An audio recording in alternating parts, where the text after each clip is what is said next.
Olá, a graça e a paz de Jesus Cristo, nosso Senhor. Nós vamos estudar o capítulo 3 do Evangelho segundo Lucas. Vamos ler do versículo 15 até o versículo 22. Acompanhe a leitura. O povo estava em grande expectativa, questionando em seu coração se acaso João não seria o Cristo. João respondeu a todos: Eu os batizo com água, mas virá alguém mais poderoso do que eu, tanto que não sou digno nem de desamarrar as correias das suas sandálias.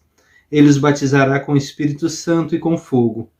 Ele traz a pá em sua mão, a fim de limpar sua eira e juntar o trigo em seu celeiro.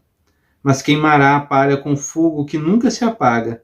E com muitas outras palavras, João exortava o povo e lhe pregava as boas novas. Todavia, quando João repreendeu Herodes, o tetrarca, por causa de Herodias, mulher do próprio irmão de Herodes, e por todas as outras coisas más que ele tinha feito, Herodes acrescentou a todas elas a de colocar João na prisão. Quando todo o povo estava sendo batizado, também Jesus o foi. E enquanto ele estava orando, o céu se abriu, e o Espírito Santo desceu sobre ele em forma corpórea, como pomba. Então veio do céu uma voz: Tu és o meu filho amado, em ti me agrado. Até aqui. Nós vamos continuar então vendo um pouquinho sobre a pregação de João Batista. E João Batista já se mostrou um pregador fiel a Deus, um homem voltado para as ordens de Deus, um homem usado pelo Espírito Santo, que pregava na região do Jordão ali, nas imediações do Rio Jordão, o batismo de arrependimento. Ele convidava as pessoas a se arrependerem, a consertarem os seus caminhos e a se voltarem para Deus. Ao mesmo tempo, as pessoas, as multidões que vinham para perto de João, se questionavam o que elas deveriam fazer para então agradar a Deus. E ele dá um direcionamento a eles: olha, você que é cobrador de imposto, não cobre mais do que deve cobrar. Você que é soldado, não aceite suborno. Então ele vai direcionando ele: você que tem mais de uma túnica, divida, reparta com quem não tem. Ele vai direcionando ali aspectos da vida das pessoas. Ou seja, o arrependimento tinha que ser algo gerado dentro do ser humano, mas que desse frutos de arrependimento. Deveria se desembocar em atitudes que agradassem a Deus, atitudes diferenciadas. É fato que uma pessoa pode até se dizer arrependida, mas ela precisa demonstrar com a vida o seu arrependimento.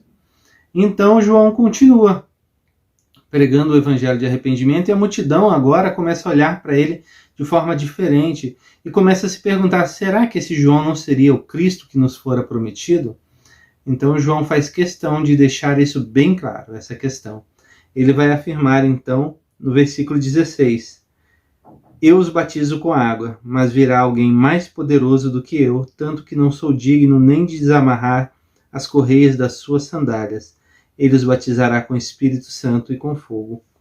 Então João deixa claro que aquele que seria o Messias, o ungido de Deus, o Cristo, ele é mais poderoso do que ele.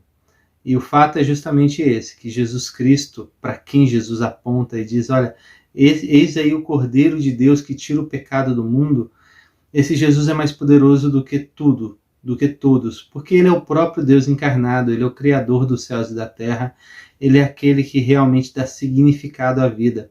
E ele é justamente aquele que tem poder para dar a vida e para tirar a vida.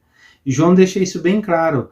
O papel de João não é aqui o de ocupar o espaço de Cristo, muito pelo contrário, é de abrir o caminho para que as pessoas entendam que Jesus é o Cristo, Jesus é o Messias, e nós devemos seguir ele. Então a primeira coisa muito importante que João nos dá aqui, essa dica: vem alguém que é mais poderoso que eu. Vem alguém que fará grandes obras, grandes maravilhas. Vem alguém que é maior do que eu. Nas palavras do próprio João, importa que ele cresça e eu diminua. E esse deve ser o mesmo sentimento que nós devemos ter quando o assunto é Jesus Cristo. Importa que Jesus cresça, importa que a vontade dele prevaleça e não a nossa. Importa que nós sejamos semelhantes, sejamos imitadores a Jesus Cristo, para que ele então seja glorificado, para que o seu nome seja honrado. Importa que aquele que é mais poderoso do que nós, que ele apareça realmente.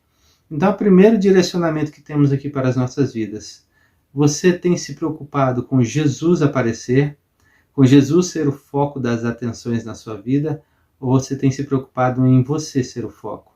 Então, primeiramente, tome cuidado com isso. É necessário, é primordial que você dê toda a primazia a Jesus e você direcione as pessoas a olharem para Jesus Cristo. Isso com as suas ações, com a sua fala, com o seu desejo, com tudo aquilo que você realiza. Tudo deve apontar para Jesus Cristo. E nós devemos nos colocar na nossa devida posição. E repare você, João, um grande homem, o maior de todos, nascido de mulher, segundo as palavras de Jesus, olha o que ele vai dizer. Eu não sou digno nem de desamarrar as correias das suas sandálias. Para que nós possamos entender, é necessário pensar um pouquinho naquela época. Desamarrar as correias da sandália de alguém era a função de um servo. Chegava-se uma visita na sua casa. O servo ia até lá, desamarrava as correias da sandália e lavava-lhes os pés, como sinal de hospitalidade. Então o servo cumpria essa função, que era a função mais básica, mais inferior de todas. João está dizendo aqui que ele não tinha dignidade suficiente quando se tratava de Cristo, nem para cumprir a função de um servo, nem para cumprir as menores funções diante de Jesus, ele teria essa dignidade. Ele não estava capacitado o suficiente para prestar qualquer tipo de serviço a Jesus. É justamente esse sentimento que deve brotar nos nossos corações.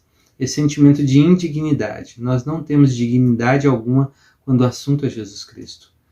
Quando estamos diante de Jesus, nós estamos diante daquele que é maior do que nós. Nós estamos diante daquele que é santo, daquele que é puro, daquele que é amoroso, daquele que é misericordioso, daquele que é bondoso, daquele que é íntegro. Nosso coração corrompido, nossa mentalidade corrompida, nossas ações que estão sempre em contradição com aquilo que é a vontade de Deus, nada merecem diante de Jesus. E devemos nos colocar no nosso lugar. Não podemos exigir absolutamente nada de Jesus. Não merecemos absolutamente nada dele. Mas vem Jesus e nos trata com graça, com misericórdia, com amor. E quando nós nos colocamos diante dele, olhamos para quem ele é e para quem nós somos, nós dizemos sim, não merecemos nada. Mas vem o próprio Jesus e diz, eu lhe dou, eu lhe entrego. Pode pedir, meu filho, peça em meu nome e eu vos farei. É interessantíssimo como o nosso Senhor, o nosso Salvador, ele se coloca numa posição de humildade para fazer com que nós tenhamos a possibilidade de adorá-lo, a possibilidade de estar próximo dele, a possibilidade inclusive de fazer pedidos a ele. Isso tudo parte dele. O nosso coração, quando é constrangido pela graça, pelo amor de Cristo, mostra que nós nada nos merecíamos, mas quando colocados diante de Jesus, Jesus nos trata com tamanho amor, que nós olhamos para ele e dizemos, obrigado, Senhor. Obrigado porque mesmo sem nós merecermos, o Senhor nos trata com bondade. E a palavra de Deus vai continuar e João é claro nesse sentido e vai dizer, olha, ele vos batizará com o Espírito Santo e fogo. É interessantíssimo entendermos isso, porque é justamente isso que Jesus faz. No momento em que cremos em Jesus Cristo, nós somos batizados com o Espírito Santo. O Espírito Santo vem e faz morada em nós somos selados e agora nós somos de Jesus Cristo. É importante a gente entender também qual que é o batismo de fogo. Para isso, eu quero te convidar a olhar para o versículo 9, que diz assim, o machado já está posto à raiz das árvores, e toda árvore que não der bom fruto será cortada e lançada ao fogo. Nós entendemos aqui que o versículo 9, quando fala de fogo, está falando do inferno, que aqueles que não derem bons frutos serão podados e serão jogados no inferno. Mas eu quero também te convidar a ler o versículo 17, que diz assim, ele traz a pá em sua mão, a fim de limpar sua eira e juntar o trigo em seu celeiro, mas queimará a palha com fogo que nunca se apaga. Aqui também, quando falado de fogo, é referência ao inferno, um fogo que nunca se apaga, um local de sofrimento. O fato é que, como estamos falando de João, e o direcionamento que nos é dado é justamente esse. Olha, João, quando usava a palavra fogo, ele usava nesse sentido. Então é fato que certamente aqui também, no versículo de número 16, ele está usando nesse mesmo sentido. No sentido de dizer, olha, Jesus Cristo, ele batiza com o Espírito Santo. Ele batiza para a salvação. Mas ele também batiza com fogo, batiza para a condenação. Ou seja, é necessário entender que esse fogo é o fogo do inferno, de condenação. É fato que em alguns textos bíblicos, nós podemos fazer referências até de alguns, o fogo é usado numa linguagem de purificação. É fato também que é usado como uma linguagem de bênção, como por exemplo, as línguas de fogo que desceram lá em Pentecostes. Mas aqui especificamente, o texto nos dá a entender que João, quando usava a palavra fogo, ele estava direcionando ao inferno, falando de inferno. Então Jesus Cristo é aquele que batiza com o Espírito Santo, sim. Ele é aquele que traz a salvação, mas ele também é aquele que traz a condenação para aqueles que não creem em seu nome, para aqueles que não se rendem a ele, para aqueles que permanecem-se rebeldes. Então é necessário você entender isso, porque a ira de Deus permanece sobre aqueles que não creem em Jesus. Por isso, é importantíssimo que você creia em Jesus, entregue sua vida a ele, para que você não se veja numa situação complicada, quando você ver os seus dias findando nessa vida. Mas mais que isso, para que você tenha um relacionamento com Jesus tão grandioso, tão maravilhoso, que você possa desfrutar agora da presença dele na sua vida, das bênçãos dele na sua vida, da salvação que ele traz para você, porque ele te ama. Por fim, o texto dá um direcionamento quando Jesus vai ser batizado. Aqui nós temos uma lacuna. Parece que o texto ficou um pouquinho invertido. Nós vemos a prisão de João Batista antes de estar escrito a respeito do batismo de Jesus. Então Lucas opta por relatar o fato dessa maneira, dizendo então como João Batista foi preso. Nós percebemos aqui então que ele não se rendeu aos anseios do povo, não se rendeu ao poder dos governantes, ele apontou para o pecado dos governantes. No caso, Herodes. Herodes, ele era alguém importante naquela cidade, alguém com status social elevado, um governante daquela região. Mas ele também era um homem pecador, distante de Deus. E João faz questão de apontar o pecado desse governante. E assim esse governante fica irado com João e acaba prendendo ele. Imagine se nós, homens e mulheres de Deus, apontássemos o pecado dos nossos governantes, ao ponto deles ficarem tão frustrados de voltarem atrás. Imagine se nós olhássemos no espelho e ficássemos frustrados com os nossos próprios pecados, ao ponto de não aceitarmos mais o pecado em nossa vida, nem o nosso, nem os demais pecados ao nosso redor. E então, quando assistíssemos um filme, víssemos uma notícia de jornal, seja qualquer que fosse, a ação de um governante, nós diríamos, isso está errado, isso é contrário à vontade de Deus. Vamos denunciar isso. Certamente nosso país seria melhor. A Bíblia não condena de forma alguma nós apontarmos o pecado. É necessário nós apontarmos o pecado, sim, e o pecado ser tratado. O pecado deve ser rejeitado em nossas vidas, em nossa sociedade, em nossa cultura, em nosso país. Não devemos aceitar de forma alguma o pecado.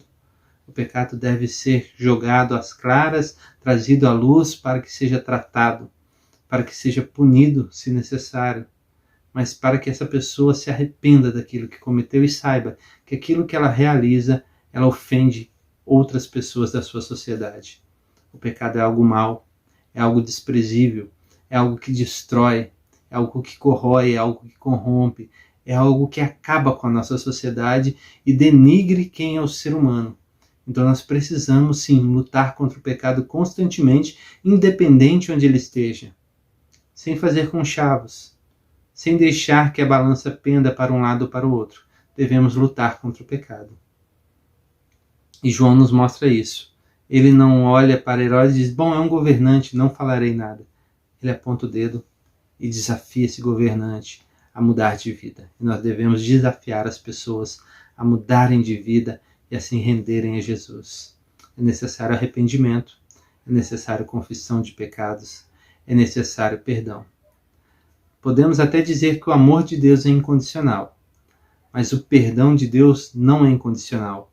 Ele exige condições, ele exige que o pecador se arrependa de seu pecado e confesse o seu pecado, para então desfrutar do perdão de Deus. Nós percebemos aqui também em seguida um texto que é muito conhecido e que transmite uma mensagem muito clara, que é o batismo de Jesus. Ali está a presença da Trindade. o Espírito Santo em forma corpórea, Deus Filho, Jesus Cristo, e Deus Pai falando: aí está o meu Filho amado, em quem me agrado. Então nós percebemos a presença da Trindade, porque é assim que a Bíblia apresenta o nosso Deus. Apresenta 3 pessoas, mas um só Deus. Eu sei que racionalmente isso é um pouco complicado, um pouco difícil para nós, mas é justamente assim que a Bíblia o apresenta. Apresenta Jesus como Deus, apresenta Deus Pai como Deus, apresenta o Espírito Santo como Deus. E mesmo sendo pessoas distintas e com características bem distintas, eles são um só Deus. É assim que a Bíblia apresenta e é assim que nós cremos, porque nós cremos na palavra de Deus. E a Bíblia nos mostra que Deus Pai, o Espírito Santo apontam para Jesus e dizem: está aí o meu Filho amado, em ti me agrado. E é justamente isso que devemos fazer, olhar para Jesus e nos agradarmos também em Jesus, nos alegrarmos em Jesus, buscarmos a face de Jesus e a semelhança com Jesus. Finalizo então com a seguinte mensagem. Primeiramente, nós devemos nos arrepender dos nossos pecados, reconhecer que Jesus Cristo é poderoso, reconhecer que diante de Jesus não temos dignidade alguma, reconhecer que Jesus é sim aquele que nos dá a salvação, mas também ele voltará como um juiz e trará condenação para aqueles que não creem. E devido a isso, nós devemos entregar as nossas vidas a Jesus, nos render a ele e desfrutar da presença dele em nossas vidas, porque o Pai, o Espírito apontam para ele. Ele é Jesus, ele é o Messias, ele é o ungido de Deus, ele é a nossa salvação. Que Deus abençoe você, que Deus abençoe a sua família. Até o próximo encontro. E você, que foi abençoado por esse vídeo, eu quero te convidar a se inscrever, a compartilhar, a curtir o vídeo. Eu quero te convidar também a divulgar a palavra de Deus. Compartilhe um texto bíblico com um amigo seu, com um conhecido, para que mais pessoas tenham acesso à palavra de Deus. Forte abraço e até o próximo encontro.